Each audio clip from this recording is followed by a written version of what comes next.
बिस्मिल्लाहिर्रहमानिर्रहीम। अस्सलाम वालेकुम। फरीब व्लॉग्स में खुशामदीद कहते हैं। अपनी नई रेसिपी सीख कबाब के साथ हमारे चैनल को लाइक कीजिए, सब्सक्राइब कीजिए और बेल आइकन को बटन दबाना मत भूलिए ताकि नई रेसिपीज़ के नोटिफिकेशन आपको मिलते रहें। और पूरी वीडियो देखा करें शुरू से आखिर तक। बहुत मज़े के सीख कबाब बनेंगे। चिकन लिया है हमने बोनलेस, उसे हमने चॉपर में चॉप कर लिया है, कीमा बना लिया है। और पूरी वीडियो देखें, आपको सब वीडियो समझ आ जाएगी। प्याज भी हमने धोकर काट कर रखा है, हरी मिर्चें भी, वो भी इसके साथ ही कर लेंगे, कीमे के साथ ही। और उसके बाद मैं आपको बता देती हूँ कि कीमा जब बन जाएगा उसमें हम तमाम मसाला जात आएंगे तो मैं आपको बताऊँगी। आपने वो सब डाल लेने हैं, प्याज सब्ज़ मिर्च इसमें डाल देंगे और फिर आपने वो सब जो है मिक्स करके मसाला जात लिखे आएंगे, अपने अपने टेस्ट के मुताबिक डाल लेने, अपने अपने टेस्ट के मुताबिक डालें। उसको आधे घंटे के लिए फ्रिज में आपने रखना है। जब तक मैं आपसे थोड़ी सी बातें कर लेती हूँ। एक मरतबा हज़रत इमाम ज़ैनुल आबिदीन लोगों में खाना तकसीम फरमा रहे थे। एक शख्स की बारी आई तो उसने कहा, आपने मुझे पहचाना नहीं? इमाम ज़ैनुल आबिदीन ने फरमाया, मैं तुझे कैसे भूल सकता हूँ, तुम वो शख्स हो जब हम करबला में कैदी थे तब तूने हम पर पत्थर मारे थे। उसने कहा, आप फिर भी मुझे खाना दे रहे हैं? इमाम ज़ैनुल आबिदीन ने फरमाया, उस दिन हम तेरे दर पर आए थे और तेरा सलूक था, लेकिन आज तू हमारे दर पर आया है और ये आले मोहम्मद सल्लल्लाहु अलैहि वसल्लम का सलूक है।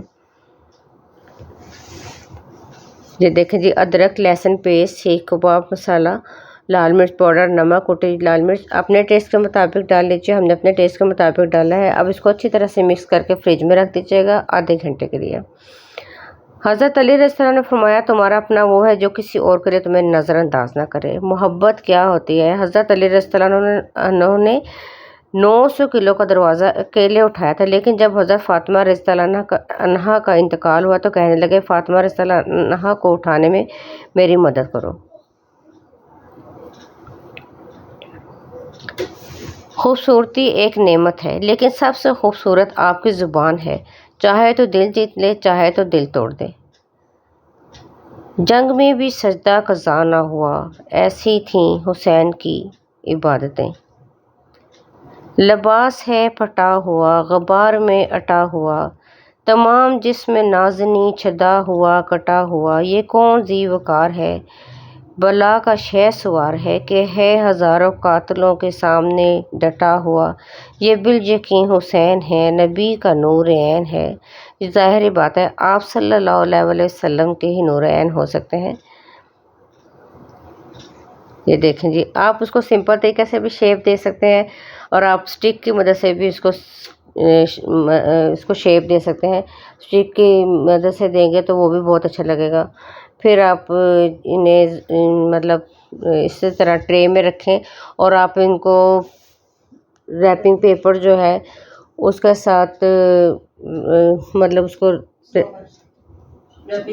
रैपिंग शीट के साथ इसको रैप कर लें और उसको आप डीप फ्रीज़र में रख लें और तकरीबन 1 महीने के लिए सेव कर लें।